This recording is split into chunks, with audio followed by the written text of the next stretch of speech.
الحمد لله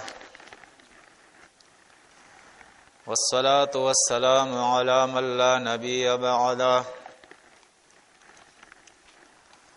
أما بعد فأعوذ بالله السميع العليم من الشيطان الرجيم بسم الله الرحمن الرحيم ولله ما في السماوات وما في الأرض ليجزي الذين أساءوا بما عملوا ويجزي الذين أحسنوا بالحسنى الذين يجتنبون كبائر الإثم والفواحش إلا اللمم إن ربك واسع المغفرة هو أعلم بكم إذا أنشأكم من الأرض وإذا أنتم أجنة في بطون أمهاتكم فلا تزكوا أنفسكم هو أعلم بمن اتقى. سورۃ النجم کی آیات آپ کے سامنے تلاوت کی ہے. ان آیات کے اندر اللہ بیان فرماتا ہے وَلِلَّهِ مَا فِي السَّمَاوَاتِ وَمَا فِي الْأَرْضِ، اللہ ہی کا ہے جو کچھ آسمانوں میں ہے اور وہ جو کچھ جو زمین میں ہے.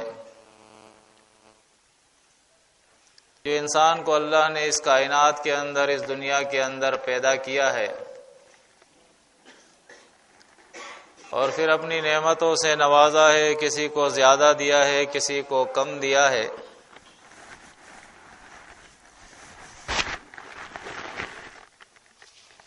اور اعمال کی دنیا کے اندر اس انسان کو آزاد چھوڑ دیا ہے. کوئی اچھائی کرے یا برائی کرے، دو راستے اسے دکھا دیے اور اس کے بعد اسے آزادی دی ہے. یہ پورا سسٹم جو اللہ نے بنایا ہے یہ امتحان کے لیے ہے، آزمائش کے لیے ہے. لِيَجْزِيَ الَّذِينَ أَسَاءُوا بِمَا عَمِلُوا، تاکہ اللہ رب العزت ان لوگوں کو جو برے اعمال کرتے ہیں دنیا کے اندر،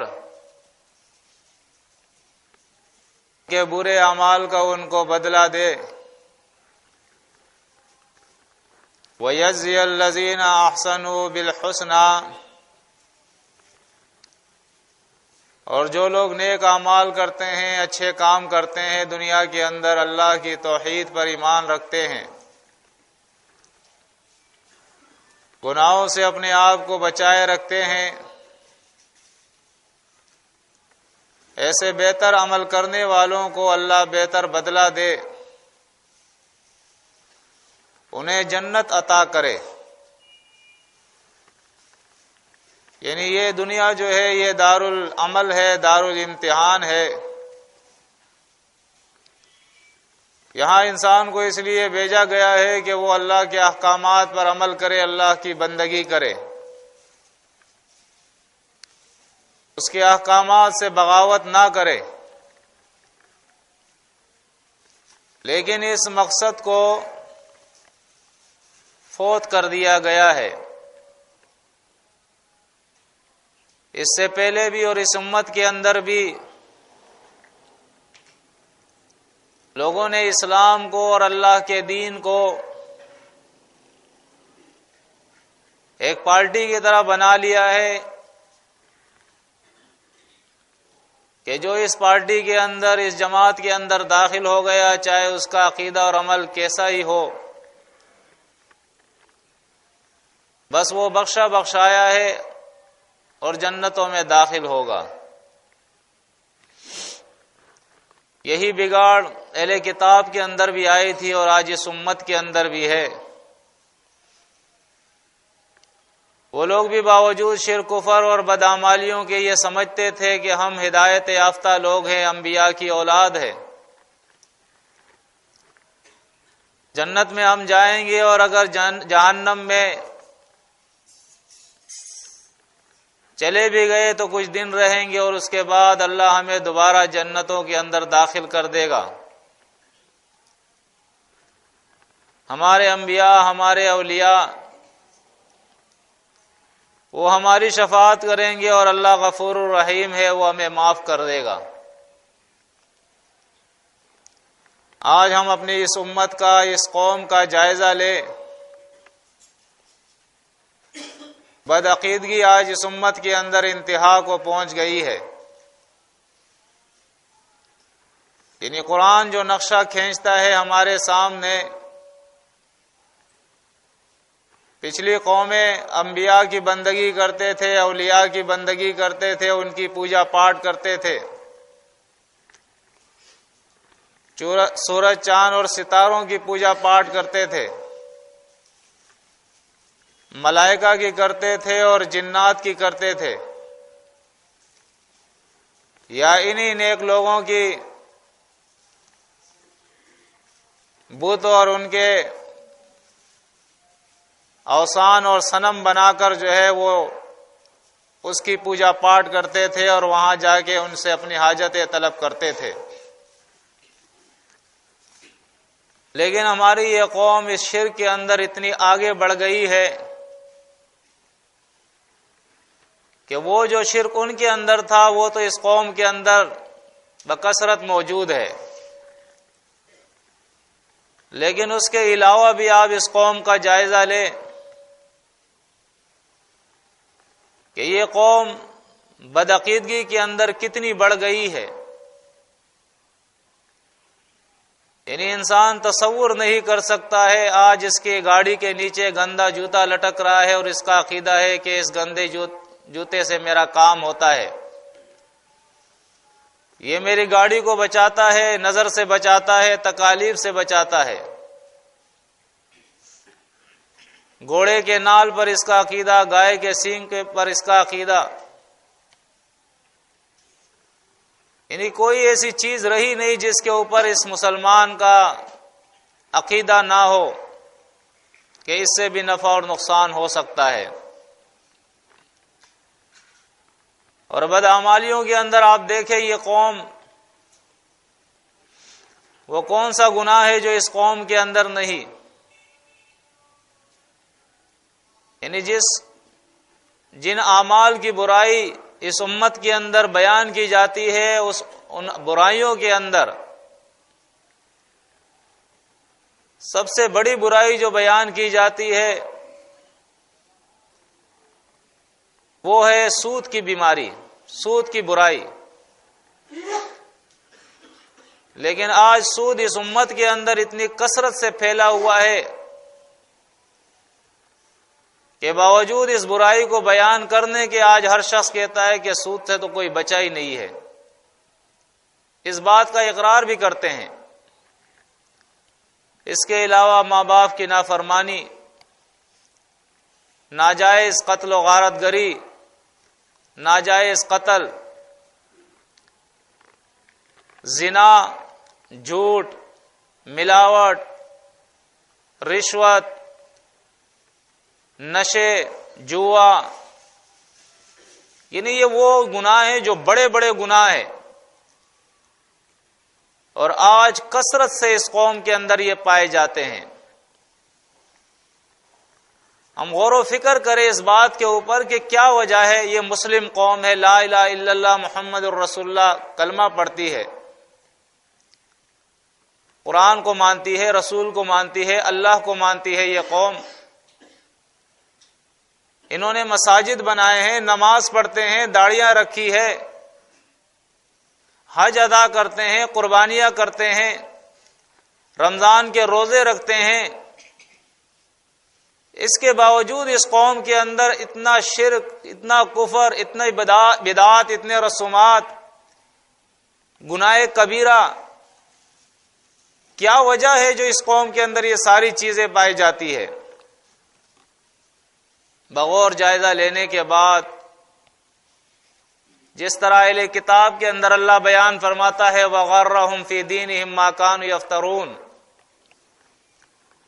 ان کے دین کے اندر ان کو ان چیزوں نے دھوکے میں ڈالا تھا جو انہوں نے خود سے گڑی تھی، بنائی تھی اور اس کے اندر شامل کر دی تھی۔ آج ہماری قوم کو بھی دھوکے میں ان چیزوں نے ڈالا ہے جو علماء سو نے، ہمارے بڑوں نے، ہمارے لیڈروں نے، ہمارے مولویوں نے، ہمارے پیروں نے، ہمارے مفسرین نے، ہمارے علاماؤں نے اپنے طرف سے گڑھ گڑھ کے اس دین کے اندر شامل کر دیا ہے۔ ان چیزوں میں سے آج ہم کچھ چیزوں کا جائزہ لیتے ہیں اللہ کی کتاب کی روشنی میں، جس نے اس انسان کو بے راہ روی کے اوپر گامزن کیا ہوا ہے، گمراہی کے اندر ڈالا ہوا ہے، بدعقیدگی کے اندر ڈالا ہے، شرک اور کفر کے اندر ڈالا ہے، گناہوں کے اندر مبتلا کیا ہے اور جنت سے اٹھا کر جہنم کے راستے کے اوپر لگایا ہے، نیکی سے دور کیا ہے۔ ان چیزوں میں سے ایک چیز ہے ایصال ثواب۔ یہ عقیدہ کہ انسان مر جائے تو مرنے کے بعد ختم قرآن کر لو، تیجا کر لو، 40واں کر لو، جمعہ کر لو، برسی کر لو، تو یہ ساری چیزیں اس کو فائدہ دے گی اور وہ عذاب سے بچ جائے گا۔ دوسری بات جو ہے وہ یہ ہے کہ آج ہر وہ شخص جو گناہ کرتا ہے اس کی زبان پہ یہ بات ہوتی ہے اللہ غفور الرحیم ہے۔ بندہ گناہ کرتا ہے اور وہ معاف کرتا ہے، اور اس غفور الرحیم کو اللہ کی کتاب کے اندر وہ سمجھا نہیں ہے کہ اللہ کن معنوں میں غفور الرحیم ہے۔ بس ایک لفظ ہے جو انہوں نے اچک لیا ہے ایک سے دوسرے نے اور اپنی زبان پہ اس کو ادا کر رہے ہیں، اللہ غفور الرحیم ہے۔ تیسری بات جس نے اس انسان کو بربادی کے اوپر، بربادی کے آخری دہانے پر پہنچا دیا ہے، وہ ہے عقیدہ شفاعت، کہ قیامت کے دن اللہ کے انبیاء، اولیاء، ہمارے پیر اور مرشد یہ ہماری شفاعت کریں گے اور ہمیں جہنم سے نکال کے جنت میں لے جائیں گے۔ یہی وہ ساری چیزیں ہیں کہ آج اس امت کو اعمال کے میدان میں، عقیدے کے میدان میں ان چیزوں نے برباد کیا ہوا ہے۔ ایصال ثواب یہ ایک بناوٹی عقیدہ ہے،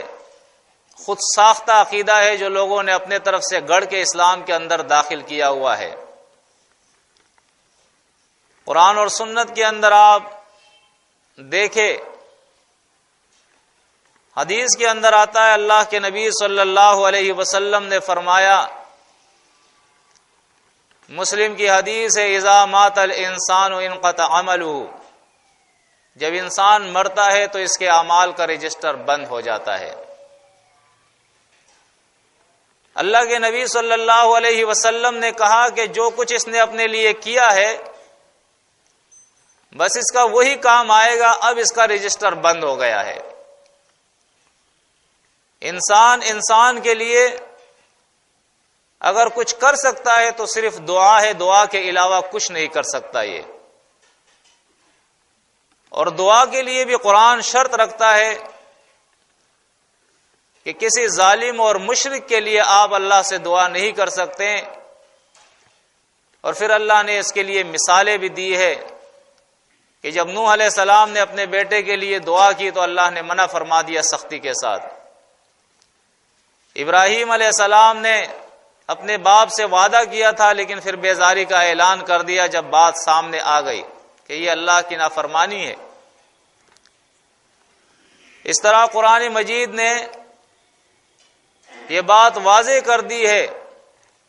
ما کان للنبی والذین آمنوا، ما کان للنبی، کہ نہ نبی کے لیے اور نہ مومنین کے لیے یہ بات مناسب ہے ان یستغفروا للمشرکین، کہ وہ مغفرت کی دعا کریں مشرکین کے لیے، اگرچہ ان کے رشتہ دار کیوں نہ ہو۔ جب انہیں معلوم ہو جائے کہ ان کا عقیدہ اللہ کی کتاب کے خلاف ہے،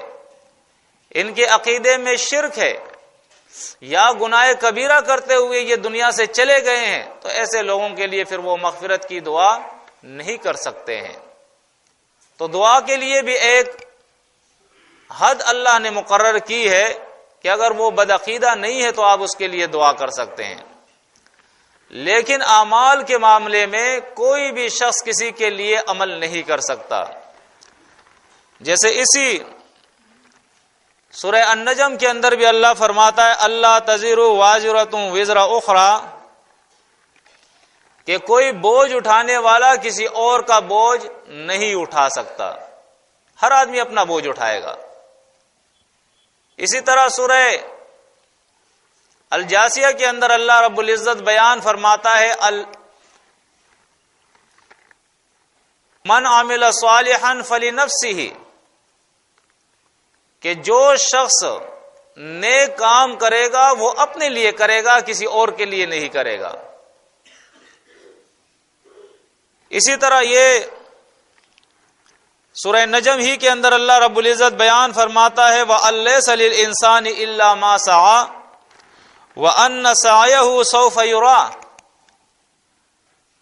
کہ انسان کے لیے بس صرف وہی ہے جو اس نے کیا ہے اپنے لیے،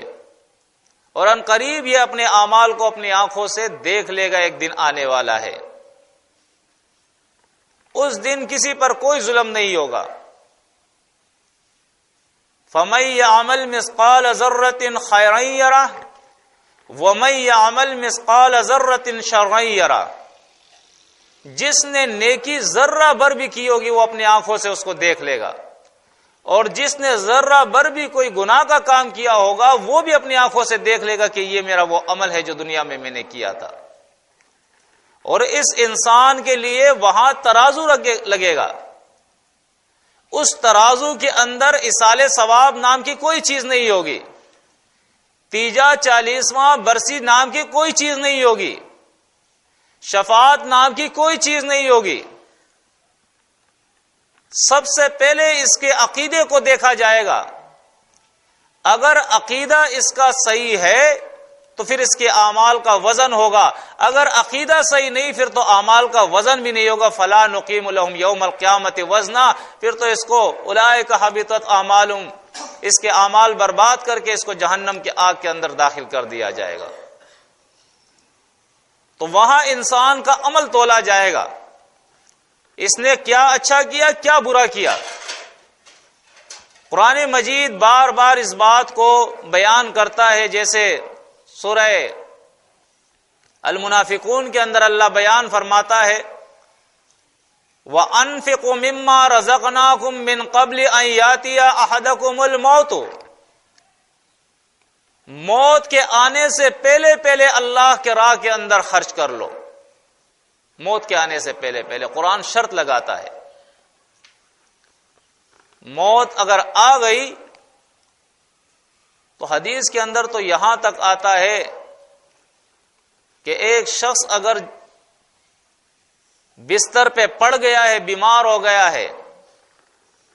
اور موت کا اس کا وقت آ گیا ہے، اور اس وقت وہ کہے ھذا لفلان و ھذا لفلان، اس کو تقسیم کرے اپنے مال کو کہ یہ فلاں کو دو، فلاں کو دو، فلاں کو دو، تو وہ بھی پھر بہتر صدقہ نہیں ہے۔ بہتر صدقہ وہ ہے کہ جس وقت انسان صحت کی حالت میں ہو اور اللہ کے راہ میں وہ خرچ کرے۔ دنیا میں رہتے ہوئے وہ اللہ کے راہ میں خرچ کرے۔ تو دیکھیں یہ دین ہے جو ہمیں سکھاتا ہے، یتیموں کی مدد کرے، بیواؤں کی مدد کرے، غریبوں کی مدد کرے، مسکینوں کی مدد کرے، راستے بنائے، مدارس بنائے، مساجد بنائے، سائے کی جگہ بنائے، مسافروں کی مدد کرے، ماں باپ کے ساتھ اچھا سلوک کرے، پڑوسی کے ساتھ اچھا سلوک کرے، بہن بھائیوں کی مدد کرے، بیماروں کی تیمارداری اور ان کی مدد کرے، مظلوموں کی مدد کرے، لوگوں کا بوجھ اٹھائے دنیا کے اندر۔ یہ اسلام ہے جو ہمیں سکھاتا ہے۔ لیکن ایک انسان مر جائے اور اس کے بعد آپ 30 اور 40ویں کرتے رہے، ختم قرآن کرتے رہے، یہ اپنے آپ کو دھوکے میں آپ نے ڈالا ہوا ہے، کچھ نہیں ہوگا اس سے۔ آپ کا کیا ہوا صرف آپ کو فائدہ دے گا۔ تو قرآن مجید اور احادیث صحیحہ کے اندر یہ مسئلہ بالکل واضح ہے کہ انسان جو زندگی میں کرے گا اس کو وہی ملے گا، موت کے بعد اس کے لیے دوسرے لوگ کریں گے، اس کے لیے حج کرے